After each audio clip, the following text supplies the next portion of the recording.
This week on Audrey Helps Actors, we are going to talk to Scott Victor Nelson, who is considering the big question, should I quit? For so long, it was like, this is what I'm doing, and this is all I'm doing, and this is it. And, and in the last couple of years, it's just the amount of time or energy that I put into it versus the return on it feels out of proportion. We get into some real nitty-gritty things like audition pressure. Walking into auditions, I didn't realize how much I was working out like old parent shit that I had no idea I was doing. I mean, hallelujah, that's everything. Like, let me put myself in the most stressful situation I can possibly imagine so that, I can just wait again for mommy to yell. And then we're going to get into some of the life-changing things that happen to us that make us reevaluate what we're doing. I'm 42 now. Right. My dad died 7 years ago. Yeah. My reality of life and how I look at things has changed immensely. Yeah, that's right. And the things that maybe I thought I wanted from this, Yes. I've gotten in other ways. I made this podcast because I want to inform and educate actors who are currently in the trenches. So many interviews about actors and with actors are with people who are already famous. They've been working for the last decade. They have Emmys and Oscars. And I really find the best people to help you are the people in the trenches, maybe a step or two ahead of you. So in this podcast, even though I'm going to be talking about things like the math and money of acting, we're going to talk about various different markets. I've interviewed people from Chicago and from Atlanta and from New Mexico, so people have some understanding about what those markets have to offer. And we're going to talk to SAG reps. We're going to talk to commercial casting directors. All of those things are things that I want to just give you so that you're an informed and excited actor. But when I put the word out on Facebook, I asked people what sort of topics would be interesting to them. And the topic that became very clearly most interesting to people was actually the topic about quitting. And that's something that people have a lot of emotion around and a lot of stigma around. And I was flooded with phone calls and text messages and emails and Facebook messages from people wanting to discuss this. And so I wanted to give everyone a really in-depth look at all of the options. So we're going to talk to Scott today, who is thinking about quitting. And this is a very sensitive subject, as you can imagine. We take our time getting to what the heart of the issue is because it is a sensitive subject. We really get to some real meaty things, some profound things. And we're going to then talk to people who have quit and come back very successfully, some people who have quit and moved on to other careers, some still in the business and some into totally different businesses. All people now happy and living happy lives. And we also talked to somebody who is still an actor and also has moved on to being a math teacher for children with special needs. And she does both. She still auditions, she still has representation. And then I put myself in the hot seat because I wanted you guys to hear from somebody who is staying in the business, who is still passionate, who is still in love, and also know that I have worked through many issues that made me consider, what am I doing with my life? Why is it so hard? And come out the other side time and time again as passionate as ever, more in love than ever, and continually excited about this thing that I am continually pursuing. And then what we're going to do is we're going to come back around to Scott, and he's going to come back in, and we're going to discuss, now that he's listened to all of the various options, which one is he leaning towards? Does he feel like he's going to move on to something else, or maybe take a break, or what's he going to do sort of to wrap it up?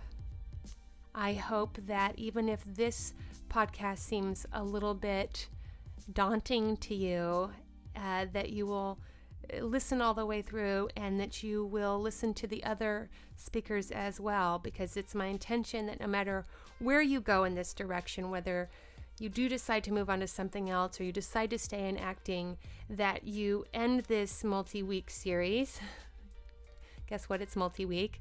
And you are inspired and passionate and excited for these next moments of your life to come in whatever direction it is that you're taking. All right, so without further ado, this is my interview with Scott Victor Nelson. Audrey helps actors because they don't know anything.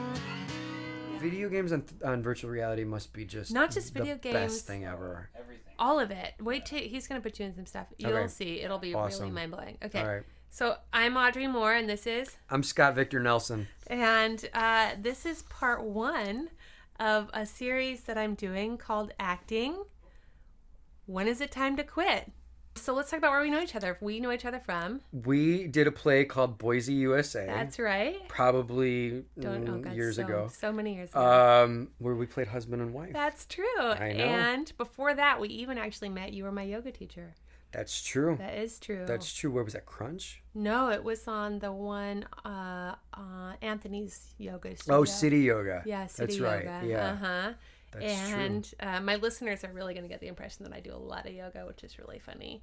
So how long have you been pursuing acting professionally? Not including like you went to college, but like you've like been that I've been actively pursuing. Pursuing it. 2001. 2001. And all in LA or? No, it started in Chicago. Okay, and when did you get here? 2004. Uh-huh. Great. Did you feel like you had to start over again, or did you feel like it was so early anyway? I mean, it was different. I mean, I when I was living in Chicago, I was an agent and I was a casting director, and then I got out and then I started acting. Okay, cool.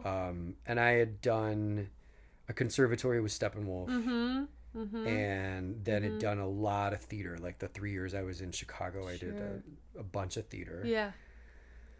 And got my first agent and started working in voiceover. And so when I moved out here, I was very fortunate that ICM signed me for voiceover on the 4th day I was here. Oh, wow. So, and then I started working in voice. Doing that. Yeah. Are you still right doing away. voiceover? I am still doing voiceover. Yeah. And can you tell people like a little bit about how far you've gotten in general? So you have voiceover, like union status, television. Like, do you feel like you? I've been SAG for I think 14 years, 13 years. Great. And the last couple of years, I have not qualified for my insurance for the first time after qualifying it for X amount of years. Yeah. I had a very lucrative voiceover career. I was the voice of Bravo TV network when I first moved out here. Wow. I've been the voice on multiple campaigns for McDonald's, Nintendo, Toyota Prius. And that market has really changed. It has changed. I've also narrated a TV show. I narrated a show called My Crazy Obsession on TLC. I remember that show. Right? Yeah. That was a fun one. The couches. The couches? She ate the couch cushions. No, that's my strange addiction. But they're both pretty similar. My Crazy Obsession was the one that was a little lighter than my strange addiction. It was like people who had like 5,000 Cabbage Patch Kids and I remember that. lived in a trailer but kept the Cabbage Patch Kids in their house, or like or the guy who wanted to be a mermaid. Yes. Yeah. That was my Crazy Obsession. Good. That was what that was. Yeah. So you were doing that for a while. Yes. And then as far as your in front of the camera experience, can you talk about that? Yeah, my first or job. Theater. My first job was on Passions. Oh, lovely. And I did like a multiple episode arc as a cop on Passions. Yes. And then I've done a couple co-star things. I was on Private Practice. Sure. I was on The Mentalist. I've done like a couple random things, like a variety show on Fox for Carrie Underwood where I played her piano player. And then a bunch of web stuff. Sure. Theater. A lot of theater. I did Your Equity, you have all that. I'm EMC. I didn't join Equity. So I'm EMC, but I did a show at the Geffen a couple of years ago. I've worked with The Matrix. I've worked with a lot of different theater companies. Sure. Here. And currently you have a theatrical agent, a manager, a voiceover. What is your story right now? Currently I have a voiceover agent. Do you want to know who? I mean, if you want. Yeah, it's all you. I'm with William Morris for voiceover. Great. Yeah. Not too shabby. Which I'm super proud of. Yeah. And I love them. They're fantastic. Yeah. Big shout out to Eric Seastrand. Okay. And theatrically, I'm with Stephen Nybert at Imperium 7 and have been for a while. And Stephen's great. And my managers who pursued me and really wanted me really bad 5.5 months ago decided that that it was best for me to move on, pursue other avenues. It's such a normal relationship where the person who pursues is the person to leave. Right? Yeah, totally. Yeah. It's like, yeah. Oh, yeah, nice. Yeah. Very nice. So tell me about quitting. Like, what's the story? How do you feel? I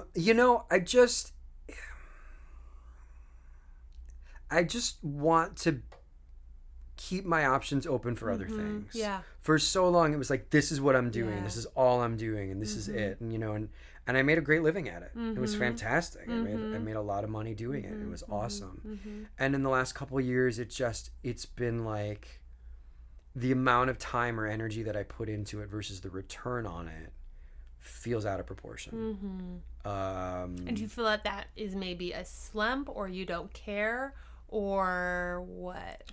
I feel like I don't know, like, I don't know. Yeah. I don't know. Do you feel that something has changed in either your passion for it or your maturity about it or your... Go ahead. Yeah, I think both of... I mean, I still am very passionate about acting. You know, I mean, I just came off of doing a play. Yeah. I still love I love acting. I just feel like the business is just so... It's a lot. Yeah. It is. And for not a lot of return. Yeah, I mean, I feel like what a lot of people come into thinking is that you'll hit a level where then it gets easier. Yeah. And what I have discovered, and many of my friends have discovered, which is why I think a lot of people are quitting. Quitting like kind of comes in cycles, right, of my friends, and I think a lot of them are hitting it now where they feel like they've gotten to certain levels that they thought once they did that it would get easier. Sure. And it doesn't. And then they have people that they know who are even more successful than them. Yeah. And it's not easier for them. Yeah. And so they're sort of looking at this continual climb. Yeah. And that is exhausting. Yeah. And practical things come into a lot of it for a lot of people, I feel like, of just kind of what you're saying of like, what else is there? Like, what else could I be doing with my many talents as a person? Yeah. Right? Yeah. I mean, I wrote a pilot this year, so I'm in the process of editing that. And, cool. I mean, I've done so many different things. There's so many things that I've done to try to diversify myself, right? Like, go back and train my voice to become a better singer. And I did stand-up for a couple of years, developed that. And, I mean, there's so many things. And at some point, it's just kind of like, okay, well,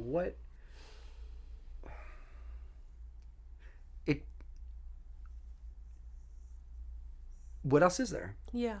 What else is there to do? And how much, like, first of all, how much needs to be getting done every day? Yes. And how much is then... And of that is productive even. Yeah, exactly. And how much of that is productive, or how much of that is spinning wheels? Just to make you feel better, like you're doing something. Exactly, versus actively doing things. I just personally feel like I've never been I'm not a good schmoozer. So I heard this saying I thought was so good about networking, and it said, networking isn't going to an event to like, hey, I'm networking with you, or tweeting or anything. It's anything that you do where people see you again. And that helped me relax on it. Because it was like, yeah, even going to a party with your friends who are in the business is a form of networking. Sure. I just got nervous, by the way. No, that's good. I just totally got nervous. I was like, what are we doing? And I was just thinking about like listening to Mark Maron, and I was like, this is falling so short of what the fuck. What I need to like do, I need to like get more honest. I don't know what I'm doing. Now like with casting workshops Yes, too, like that they're whole thing gone. that's going on, they're gone, and Yeah. I'm kind of glad. There's a part of me that's glad they're gone because, and also like, well, now what? well, yeah, like Yeah. how do you? It's a really interesting phenomenon because so there's more television than there's ever been. Yes. Right? Yeah. And yet it seems harder to get opportunities. Yeah. It's interesting too because a lot of that is logistics of what we were talking about before of different markets. Yeah. And that a lot of those roles are being sought for in different markets. Not only that, now that everything is on tape, Yeah. they're not just looking in Los Angeles. Whereas before, like they were shooting in Los Angeles, they cast Los Angeles, and if you weren't in Los Angeles, you were screwed. And most things were shot in Los Angeles. Yeah. And then there was a time when everything sort of went out. And so it was casting maybe the bigger roles in Los Angeles, but you cut off all that 50% of the roles that were the smaller roles. That was now being cast locally. Yeah. Right? And now everything is cast on tape. Yeah. So even your casting directors here are sending it to New York anyway, or New York's sending it here. So what my experience has been the last couple of years, last year I'd say for sure, is that it doesn't matter where you live. Right. Like you're in London, you're in Chicago, you're in New York, you're in Los Angeles. Once you get to a certain place, it's all on tape anyway. Mm-hmm. So you're not any longer just competing with the people who got in those agencies maybe and then made it to your room in Los Angeles and Yeah. you're one of the 20 people. Yeah. And also you used to get callbacks. You got an audition. Like at least now when you send something on tape, did they watch it? Right. Did it go into an abyss of Right. nothing? Right. Exactly. Yeah. Yeah. Because you put time. Like there were a put couple. time. There were a couple pilot things that I taped for Yeah. this past year. Yeah. And like, I put time Yeah. to working on it, Yeah. to doing it, Yeah. and then going and shooting it at Argentum for $50 for a half hour That's so right. that it looks really good. That's right. And then the thing is like they didn't even get seen because they cast it. Yes. They had an offer out. And that's the thing too for them that the market's going to have to adjust for because they don't understand. It's one thing if we're just putting in our time and Yeah. then we're driving over. Yeah. Right? But yeah, if you're putting in your time and driving over and then you're spending that money for it to get seen and to look nice and you're really putting in the effort and they just offer the damn thing out, that gets very disheartening. Yes. Yeah. Yeah. Yeah, and that's what I mean about it doesn't seem to get easier the higher you go. And I've heard that, and I have friends on shows and Yes. all of this stuff, Yes. and I know that, and I think it's and It still hurts your heart though. well, that's the other Yeah. thing too. You asked if there was something about a maturity thing Yes, that changed. right. I'm 42 now. Right. My dad died 7 years ago. Yeah. My reality of life and how I look at things has changed immensely. Yeah, that's right. And the things that maybe I thought I wanted from this, Yes. I've gotten in other ways. Like this isn't like now it really is. This is a job or this is a business. And when you look at that and you go, if it's a job or it's a business, what's my rate of return? Right? Like That's you look a at it mature like way a to look at business. it. Yeah, That's exactly. right. You That's look at right. it as a business and you start going, okay, well, if what Right, where's my return? Yeah, exactly. Yeah, where is it? And like Yeah. wait a minute, how long do you run the business in the red? Yes, until Yeah, exactly. and then also because I have this with that I feel and that I think other people feel of just like life force. Like what am I putting my life force towards? Sure. And and there are plenty of people who what they do for a living isn't what they put their life force towards, Yes. which is fine. Yes. And so is that this? And then does it make sense for it to be that? Or Yes. do you want to be putting your life force towards something that you're making money at? Or do you want to then have, if you're not, then have the thing that you're making money at be something that gives you a bigger return on your investment? All good questions. Exactly, right? Yeah, exactly. Yeah. What do you feel like is the driving force right now? For moving on, Yeah. it just it feels like even getting in, it's still for a couple line co-star or a couple this kind of thing, and like I said, the rate of return, it's it's so unpredictable for one. it's unpredictable. Yeah, I don't mind the unpredictability. I think what it is it's it's the sensitivity. It's going in. It's investing in something that just doesn't go anywhere. Yes. Yep. You know what I mean? I 100%. And it's different. Like I said, I just finished a play. Yeah. And that's a different experience. Yeah, it's a very different experience. Yeah. Yeah. Unfortunately, they just don't pay that well. No, the place is not where you make the money, you guys. No. I hate to tell you. No.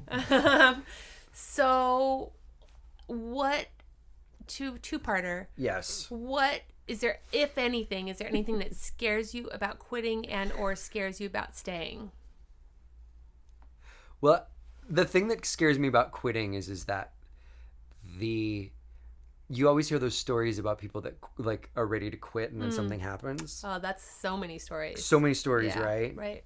Or and I'm always like, am I just sort of trying to manipulate the universe into like, I'm quitting because I really want you to give me a big job, Where's right? my series? Where's my series? Tom Hanks right? me. Yeah, exactly. Give me Mike with some buddies. Yeah, exactly, Yeah. right? So that's like one aspect of it. Another aspect of it is like just like that letting go. Like what am I actually like letting go of? What is the thing that I'm actually letting go of? That's right. And that I don't have an answer for. Yeah. You know, because this has been a part of my life Forever. I was in 5th grade when I did my first play. That's right. You know, I was on stage the other night and I was having flashbacks to playing, George Gibbs in Our Town in 10th grade. Yeah. Do you know what I mean? Yeah, I mean, it's connected to so much It's history. your sense of self. It right? really is. It is. So much about who I am, I learned being on stage. Yes. You know? I do. So yeah, I don't know if I answered. Yeah, you did. And what about anything about staying that scares you? That it would stay the same, or that the thing that I've really come to accept in the last couple of years is it's really not about the result. It can't be really, I don't think. I fully agree with you. Yeah. You have to go in and you just have to do the work because you love the work and leave it there and go about your day. And continue to mind that. Mine or mind? Mine. Mine. Mind that love of that. Yes.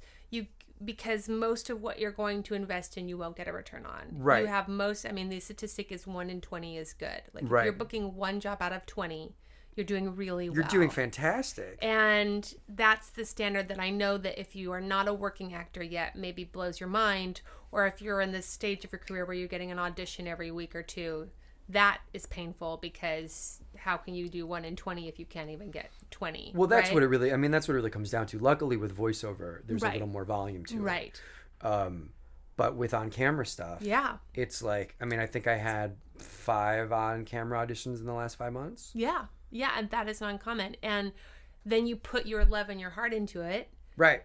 And so it's this trick of, not even trick, it's the decision to continue to mine the love in something that you know full well statistically you're not going to get it. Yeah. And also mining the love, when you go in and you're delivering 4 lines or 3 lines, there's not a lot of love to mine. No, right. And to a casting director who's on a computer and on the camera and reading the lines with you. Or not looking That's up. what I mean. They're not, because they're on. Absolutely. They're watching you on the computer. They're looking at you on the camera to make sure you're still in frame. And they're reading the lines with you. Yeah. Now look, not all of them. Not there all are of some them. amazing casting people out there. Are. There are some amazing offices 100%. out there that are fantastic to go well into. Well staffed. Absolutely. Yeah, absolutely. And yes, the other is true too. Yeah, and you don't know which one you're going to get sometimes. No, you don't. Yeah. So a lot of people who get into this business, we all start doing plays, right? There are some people who've maybe never acted before who come to LA to do film and television. I don't find that that's the majority. I find that that's the minority of people who do that. And theater is a connection. It's a deep connection to people for a long period of time, and then eventually to an audience. Yes. And to that group of people. And so there is a lot of payoff in that particular form. Yes. And there's a lot of expression. There's a lot of expression. Because even if you're someone who's got just a few lines, you're still like this. There's like a different world. It's like a different thing. And it's actually a world, I would say. It is a world, and there are relationships. And even if you have a smaller part, you're still part of that world again and again and again for yes. a long period of time. Yes. Yeah, right? absolutely. Yeah. And so I think that that's part of what makes then for a lot of people, the pursuit of then an acting career really painful, because they come from a theater world yes. where it's relationships, but they dream of film and television. Yes. But then the pursuit of and experience in general of film and television is hard to even get to, because by the time you're in a place where you're booking regular film and television jobs, yeah, it's taken you so long just to get there. Yeah. That I tell people that to me it's an equivalent to being a lawyer, being a doctor, and a lot of lawyers and doctors find out eventually what that really means. Right. And then they quit. Right. And they feel disappointed in themselves for putting themselves through 10 years of medical school or law school to then discover that it's actually not what they thought it was going to be. Yeah. And I think that is akin to the acting profession. What's kept you in it? You'll listen to a whole podcast where I say that, but I really have learned to love the business aspect as much as I love the acting. And I think that's integral. Like, I think that if you can't learn to find the creative flow of that in the same way that you find the creative flow in a rehearsal process or in working at an audition or being on set, then I think you're going to have a hard time. Yeah. I really do. Yeah. But I find that to be as fun and sometimes even more fun now than the actual job. Wow. Yeah. So there you go, guys. I look forward to listening to that. To that one, yeah. Way to plug that. We didn't even plan that, you guys. We didn't. But look at that. That was a really good plug. That's good. Slip me $5. Yeah, that's right. Okay, so what, if anything, do you feel like somebody could tell you or assure you of if, like, God were going to talk to you right now, or the universe, because we're in LA, right? Oh, jeez. That would make you feel good or whole or peaceful about quitting?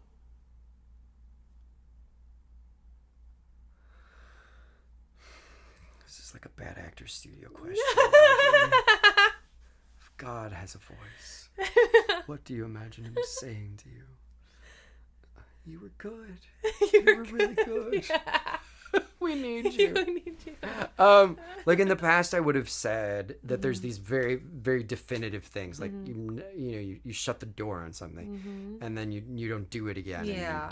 I don't see it that way anymore. Good. I see it more like I'm in a position and a place in my life that I'm now open to other things besides acting. I think that's so great. And I'm following, I meditate every day. I have a whole practice. And to me, it's following the signs. Yeah. To me, it's getting really clear. Like, I want to be happy. Mm-hmm. I want to be productive. Where do I want to put my energy right now? Yeah. Is really where the question is. Yes. Yeah. I talk about, as you'll hear, to a lot of people about the difference between quitting and moving on. Yeah. And I think it's an important difference. I have friends who've done either or both, and my experience is that people who move on have a better time because it's about moving on to the next possibility. Sure. The next calling. Yeah. Yeah. And that is not uncommon. And what I say also is that there's a stigma. See, if you were to quit law right now and go pursue acting, everyone would be like, oh, yeah, congrats, Sky, you're following your dreams. Yeah. But because you've pursued your dreams, right? Yeah. I think there is this social stigma that if you were to go into another field, it's not as congratulatory. Right. But I think that people change careers and change passions and change intentions and life directions all the time. Right. And we allow that to people who are in quote unquote normal jobs. Right. But why don't we allow that to people who are in abnormal jobs? Right. Even if they're going from abnormal job to abnormal job. Right. Why isn't there the same Because there's a fantasy around it. There's a fantasy around it. And because people who aren't doing it, or people who are doing it, who haven't done it long enough yet, right. might think that it's going to solve problems that it doesn't. I'm so glad you said that. Do you know what I mean? Like, there's a whole sense of like, I mean, like, there's a whole sense that this thing, that you're going to get this thing. It's kind of like what you were talking about. Eventually I'm going to be at a point where I don't have to work so hard, or it's going to come, or you know, whatever it is. It's like, no, this is what it is. This is the job. This is the job. That's what I said about figuring out, if you can figure out how to love that. Yeah. In the same way as the quote unquote work. Yeah. Then I don't know I'd say it's easier, because then you have more that you're excited and passionate about than just the result of this job. Absolutely. Yeah. You guys can't see the cool glasses that she's wearing. I just looked up at the microphone like I could see the people that are listening. That's good. I do the same That's thing. Awesome. That's awesome. Okay, if the next 10 years look like the last 10 years. God help me. Okay, good. Jesus. Yeah. And they may. And that's the thing I think for people to know about No, acting. but they won't. But that's the thing. But this is the whole thing. They don't. They can't. Okay. And that's the whole thing that has to be looked at. Because if the next 10 years are like the last 10 years, then something's off. Because it's not about the job. No, right. It's not about the job. It's not like we're in agreement, because it's not like, hey, you get the thing and now everything's fine. No. It's about you. Yes. So if the next 10 years look like the last 10 years, yeah. Right? Because I would hope by this point, I've learned a lot. I've made changes. I've I know what it is to be present now. I know what it is to be in my life. Like you said, the things that you used to want acting to do for you. Yeah. You now know how to do that for yourself in other arenas. Absolutely. Yes. I think that is so big for everyone listening.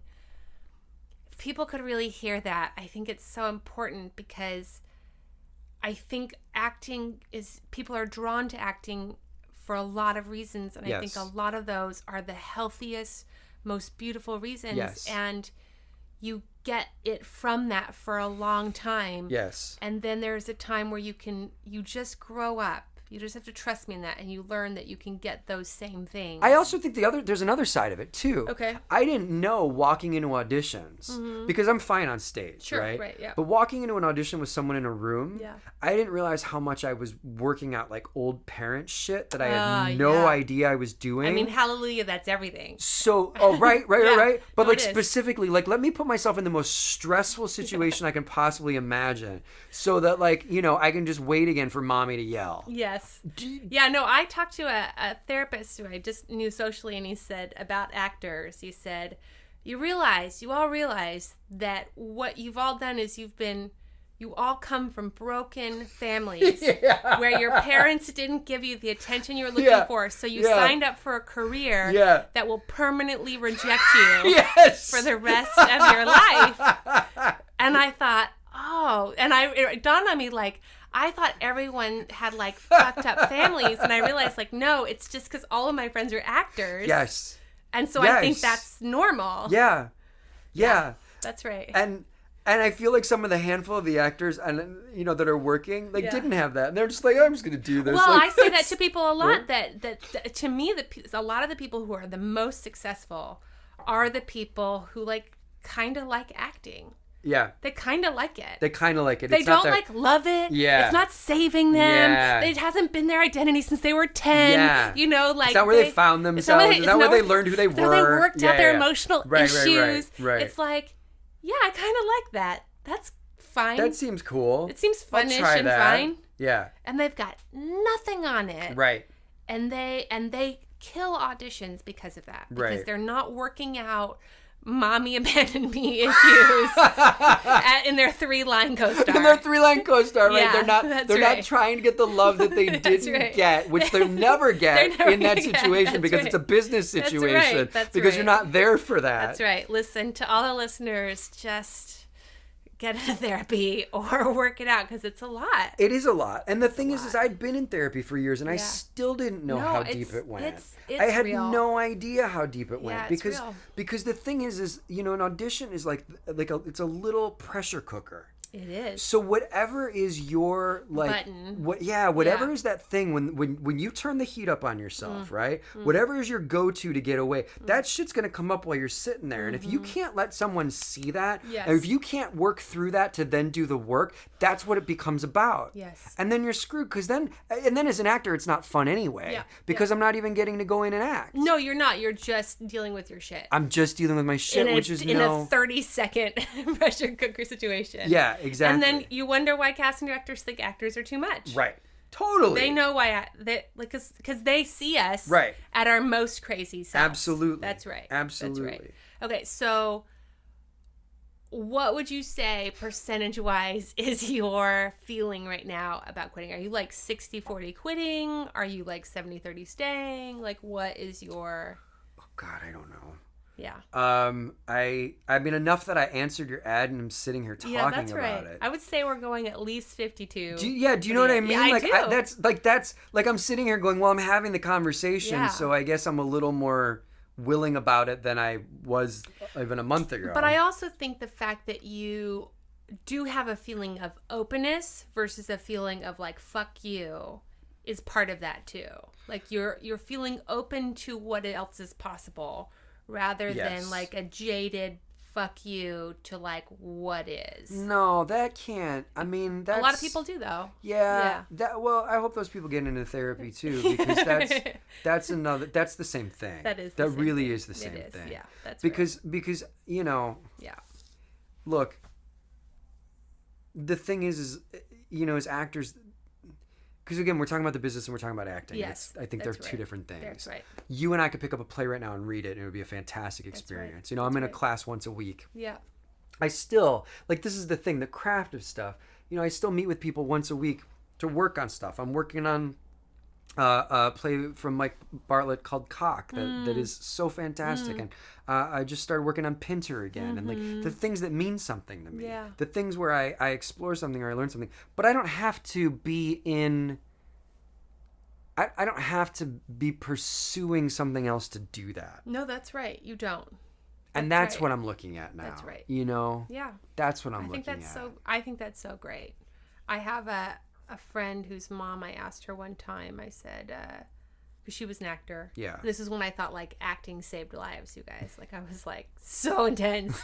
And you mean it doesn't? No. Yeah, I know. No, I know exactly. Because it saved my life, I think. Of course. And so I thought it saved lives. Absolutely. And so I couldn't fathom how anyone could quit. And I said to her, why did you quit? And she said, I just didn't need it anymore. Yeah. And I thought, no way to argue that. God, that's beautiful. Isn't that beautiful? I remember people in Chicago quitting and like becoming healers and things like that. And like, I was like, that's great. And people are like, I have other people, friends quit and become therapists and things like that. And I was always like, yeah, that's great. I'm glad you're doing that, but I'm not ready. Yeah. I'm not ready. And now I'm finally like, well, what else? What else is out there? What else is there? Mm-hmm. Because that's the thing too, because,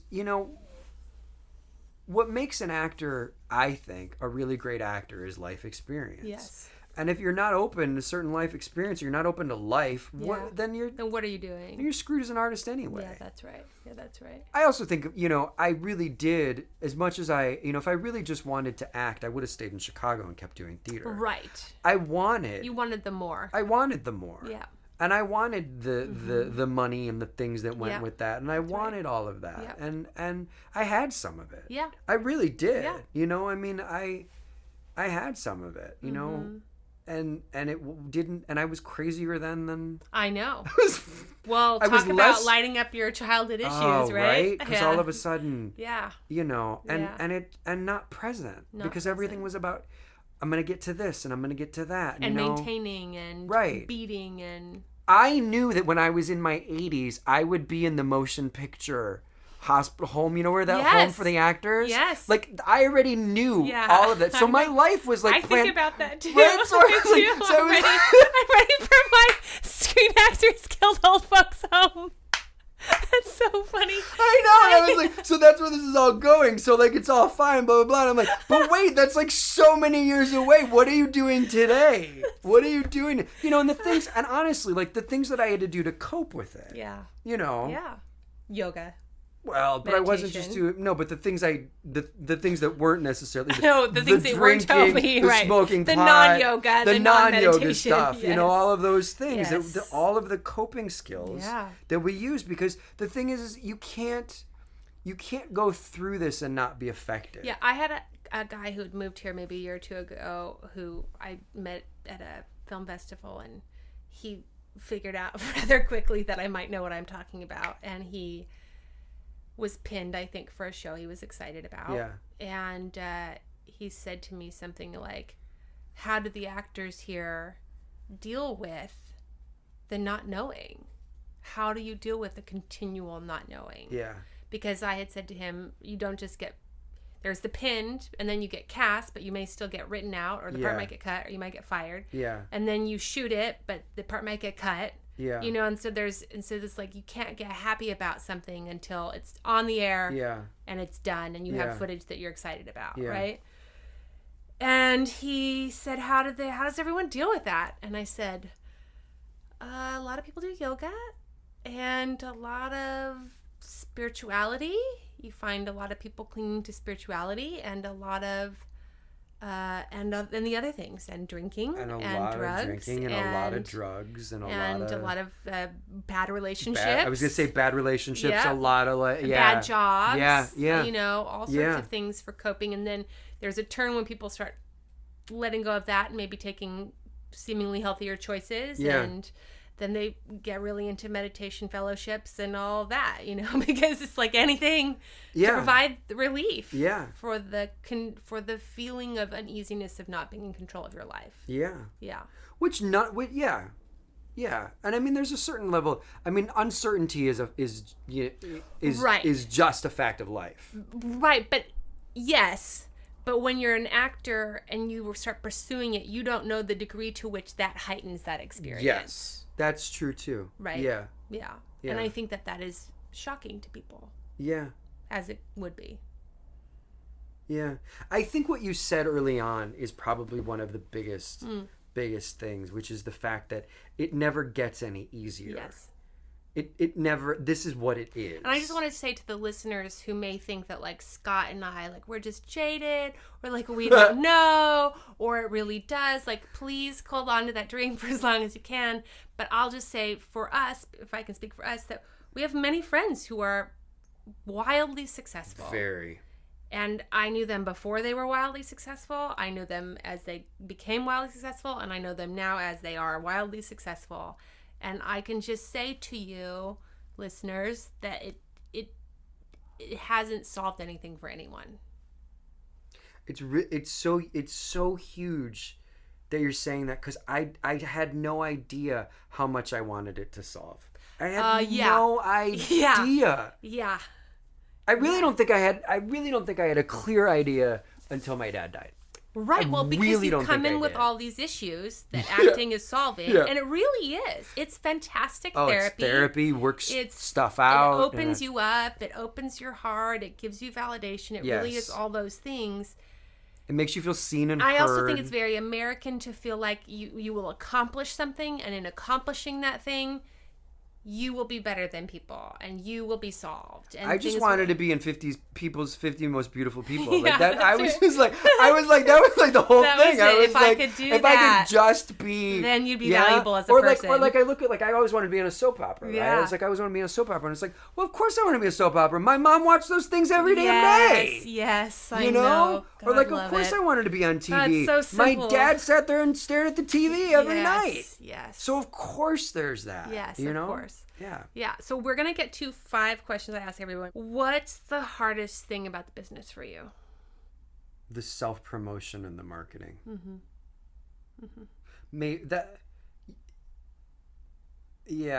I think that's the hardest. I think that's true for most actors. And that is why I tell actors that if you can just do it, you rise above so many. Totally. Because most actors, it makes them want to kill themselves. It's just this strange internal reaction. And artists, I'd actually say artists in general. Yeah. That artists, which seems weird for actors because everyone's idea of actors is that we're so showy. Yeah. But actors, like all artists, just feel uncomfortable by that. Yeah. And that's, I think, part of why people who sort of like think acting is fine do well is because they don't have a problem with that. Yeah. They're like, it's a business. I act. I'm on something. I send postcards and tweets or whatever to tell people I'm on something. I do that. And then people know I'm on something and then I get jobs. Yeah. Yeah. I mean, I've done postcard mailings and all those things and they haven't, you know. No, I know. It's like, so there's, but yeah, I'd say that's probably I don't like that at all. Yeah. And what is the best part about the business for you? When there's good writing.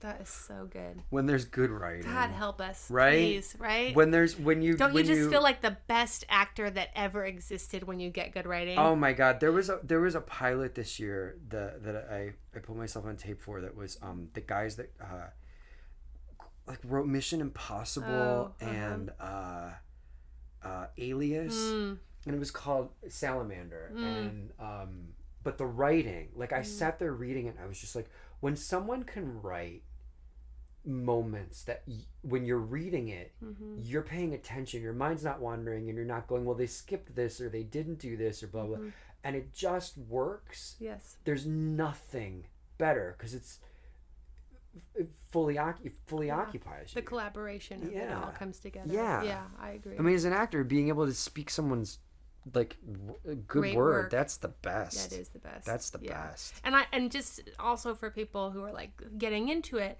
I think what people don't understand is you're in college, you're doing these plays that are masterpieces. I mean, they're just masterpieces, and they spent years making them masterpieces, and then you get them. Yeah.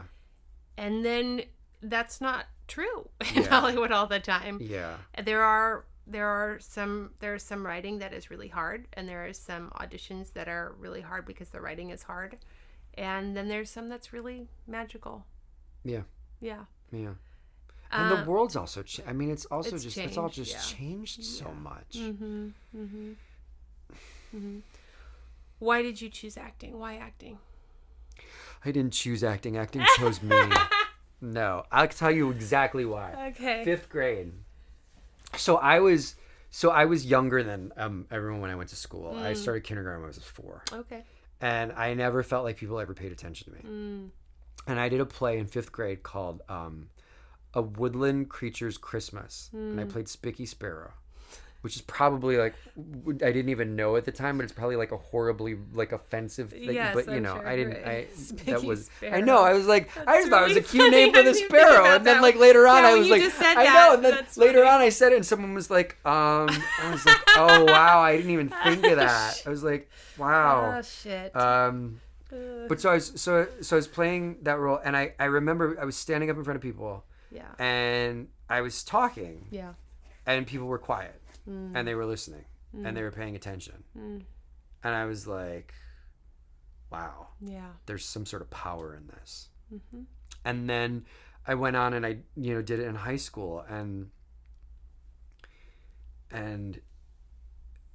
people, I remember like, people, don't talk to me, I'm getting into character. Yeah.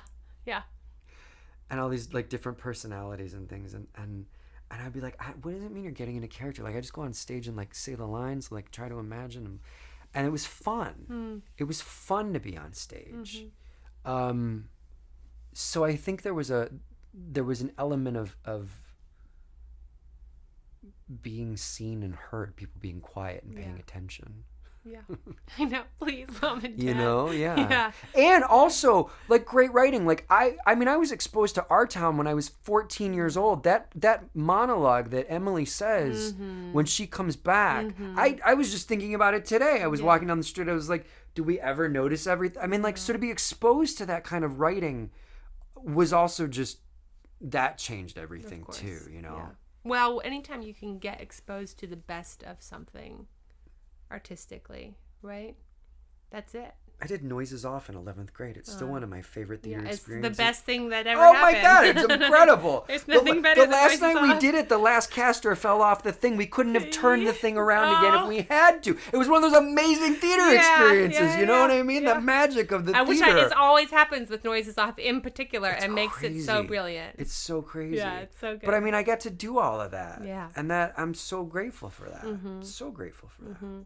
What do you wish that someone had taught you or managed to get you to understand about acting in the business when you were just a dreamer in college thinking about pursuing this career? I think people did tell me. I thought so too. For me, I couldn't hear. So what? I couldn't. That's what I mean. No, I couldn't hear. That's why I say that they had managed to get you to understand. Like you couldn't. You know why? Why? Well, I was a headstrong. Yeah. You know, I was 30 when I moved out here. People had said, "Stay in Chicago, build your resume in Chicago. You know, do this, do that." And it was like, no, because I have a dream, and I'm coming out here, and I'm gonna make this thing happen. Do you wish that they had been successful in communicating that to you? Do I wish they'd been successful? Yeah. You know, that's one of those questions. Like, what do I wish I had stayed in Chicago for a couple more years and built up more relationships and did more theater? Yeah. But hindsight's always 2020. Yeah. You know? Yeah. I mean, there's so many things. Yeah. When I ask that, a lot of people say things like, I think the thing that most people say is that they wish anyone had taught them about the business. Yeah, I knew about the business. I was a casting director and an agent. That's right. Yeah, you knew. I knew about the business. He has no excuse, I knew you guys. exactly what I was getting to. He has no excuse. I wish someone would have told me to quit drinking sooner, but I probably wouldn't have listened to that either. Yeah, that either. Right. That's right. That would have been beneficial. That would have been super beneficial. Someone could have told me when I was 21. Good. Why don't you knock this off? Yeah, but no. No. You weren't going to listen to that. Why would I? No. No. Why would I deal with my stuff? That's good, because that brings me to the best question, which is, very Mark Maron, what is your biggest struggle right now, personally or professionally? You know, I used to think that there was like a right path, and if I got on the right path, then everything, it's like, you know, the sidewalk lit up and things happened, right? And now it's more like which path do I choose or go down? Do you want to give your attention to? Yeah, what do I want to experience? Like I said, I've got a book that I started writing 7 years ago that I thought about revisiting. I've been working on this pilot. There's there's songs, then there's also like getting a real estate, you know, I mean, there's all these sort of things. I had the thought, I was like, wow, it might be really fun to like have a business. You know, like have a business, like have a product that's not me. So true. Right? Yeah. Like something outside of myself. Something that's not. That might be healthy. Yeah. Yeah. Or like, I don't even know what that is, but it's so to me, I guess it's also just being open to like whatever that is. Yeah. One of the girls that I interview who quits, you know, and is living another life, you know, and she said that she described her relationship with her work to me, and I thought, well, that sounds very healthy, because it's just like she likes what she does, she's good at it, she may reach a cap of her field, and she'll just move on to something else, and that's fine. And I sort of thought, well then, you know, it's a whole different thing, right? It's a whole different thing. This is where you can plug yourself if you so choose. I'm doing a yoga and writing workshop in May with a friend of mine who is a New York Times best-selling author. Oh, good. And I'm going to be teaching the yoga and the breathing portion to help people access, you know, all stories have to resonate. There's got to be this vulnerability. There's got to be this thing that's there. So I'm going to teach people how to get in touch with what they're actually feeling, what they're really experiencing, using breath and yoga to do that. And she's going to teach concrete action steps in how to actually sit down and write and do it and get it done. And do you want to tell them what your name is again and where they can find that information? My name is Scott Victor Nelson. You can email me at svn, like Scott Victor Nelson, 74@mac.com. Very good. Very good. And so this is my fun ending. We do a section called Mildly Interesting. Do you want to share anything that you find mildly interesting This can be something you learned, something that you like. It can be your favorite hair tool of the moment.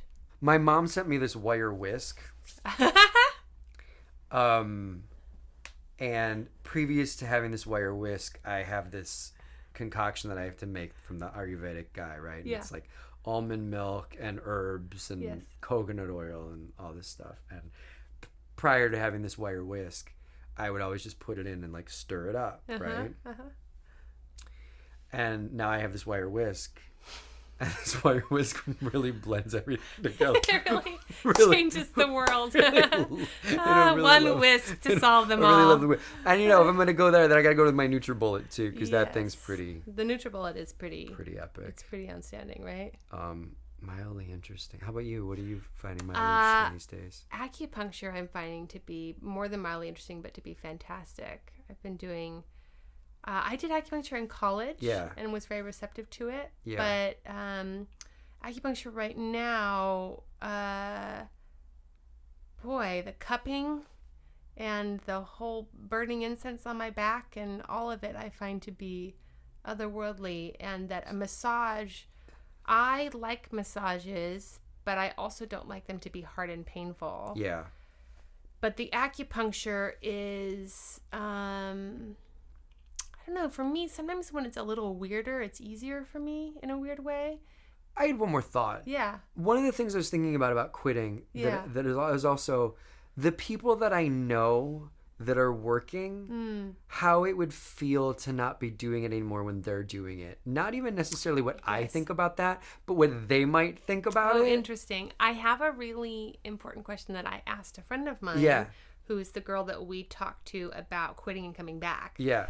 And I told her, she told me she was quitting, and she's very scared because everyone thinks I'm going to like turn into a dragon and like rage fire on them for some reason. Really? I don't know. Yeah. It's their thing. It's not mine. Right. And there is smoke coming out of her nose. Yeah, that's right. Like, I'm like, loser, you failed. You quit. You're the worst. You're a loser. You disappointed everyone. Loser. Your life means nothing. You failed at life. Yeah, that's what everyone's like really scared I'm going to do. Well, that's because what we do to ourselves. That's right. That's and I'm actually so not in that camp, and so they're very shocked. Right. And I'm like, great. Do something else. Yeah. And I said to her, the only thing I will say, which was intuitive to her because I could tell it was like, I quit, you fuck you business, rather than like, maybe there's something else for me. Yeah. And I said, she had a friend who was in a similar casting. It's a mutual friend of ours, and we'll call her Claire.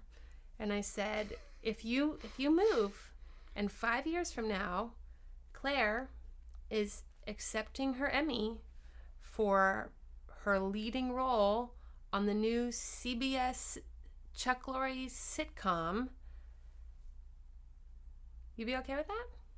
And she said, oh, hell no. And I was like, well, I think that's something to consider. Yeah. It's just something to consider. Yeah. But I think that's the difference between moving on and quitting. Is I think if you're moving on, then somebody getting that, it can sting. It can maybe sting a little bit. But it's not like a gut reaction of like, nah, fuck that person and fuck that noise, right? Yeah. Yeah, and it's also the question of what actually stings. Is it still the fantasy of what you think it is, or is it actually, or is it the work actually? Yeah. Yeah, I mean, I think a big question for people that ask themselves is, I had a fantastic teacher, we'll shout him out, Ken Cheeseman, and he said, what kind of lifestyle do you want? Do you want a lifestyle where you travel all the time? Do you want a lifestyle where you have a house with your family? Right. Because he said acting, the actual work of acting can be done in any lifestyle. Yes.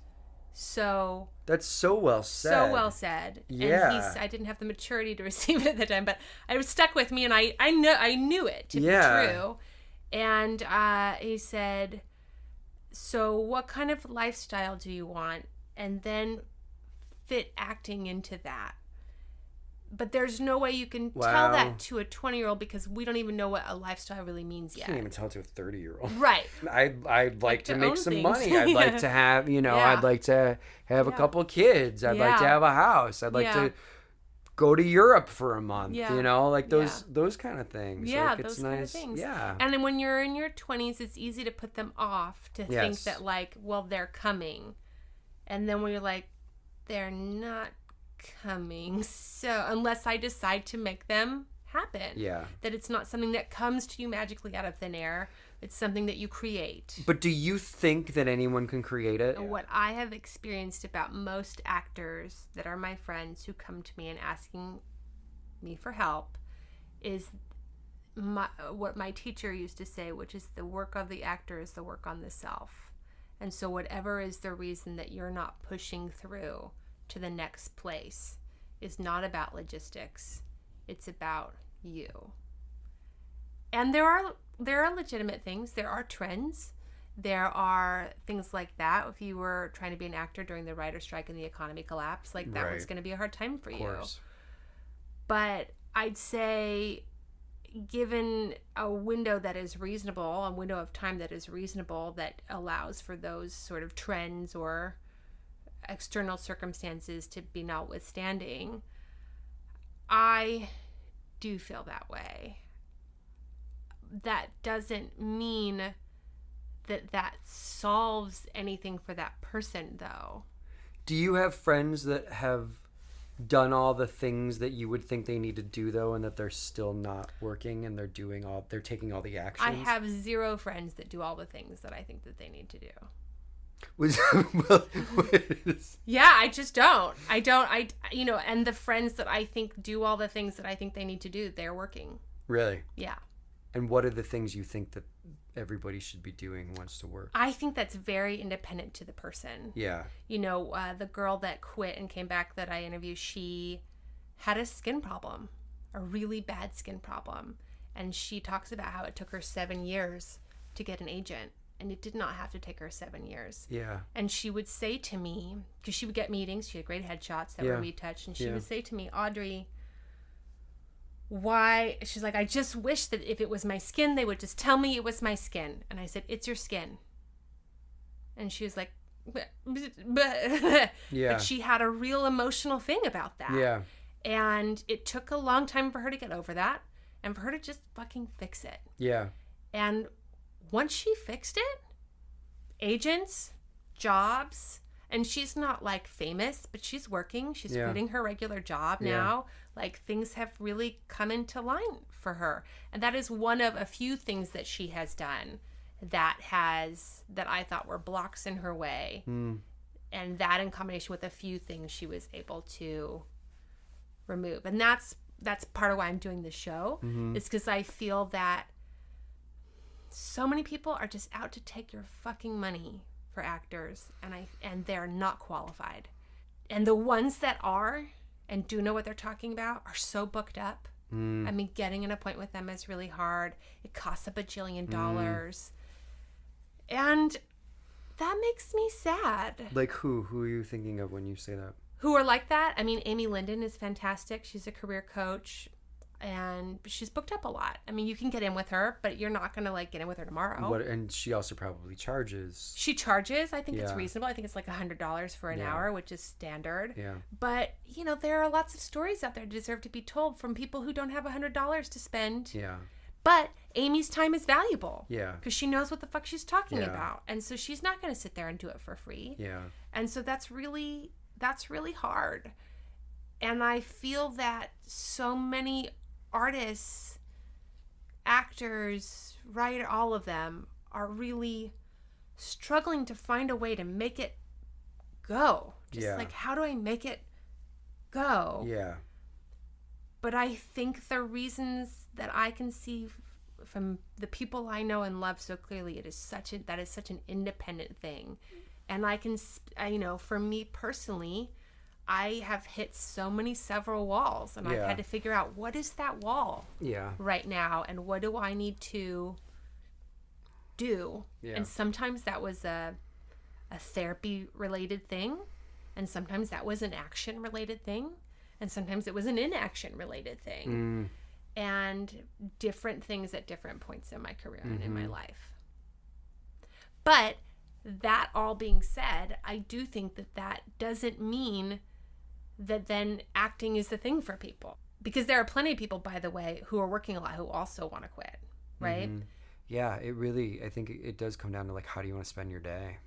How do you want to spend your day? And I feel that for a lot of people who either are currently struggling in their career or have success and then start to struggle in their career, that is a really important question to come up against. Yeah. Because I think it's all solvable. So do you want to?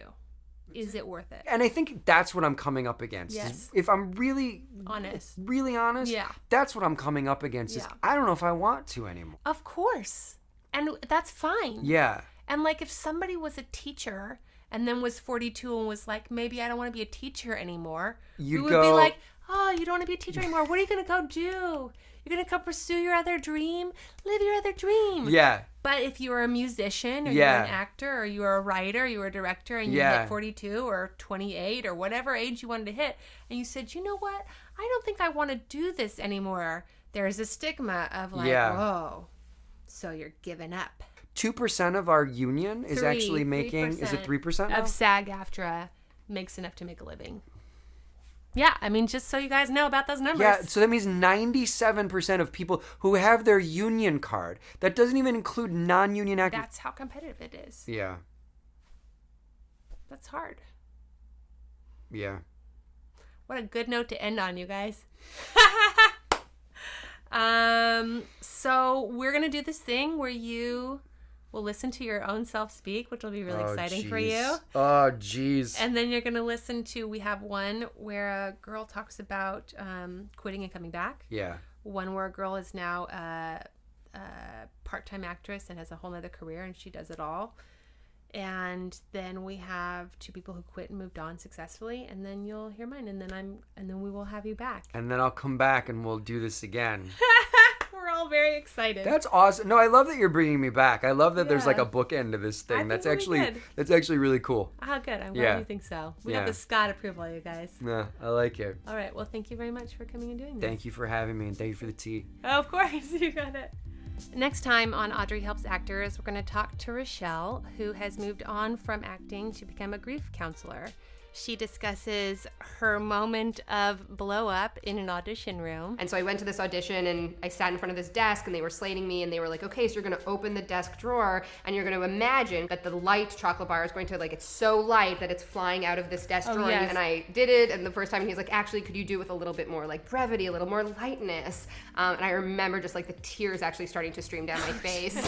And I was like, yeah, it was awful. And I looked up and I was like, a fucking monkey could do this.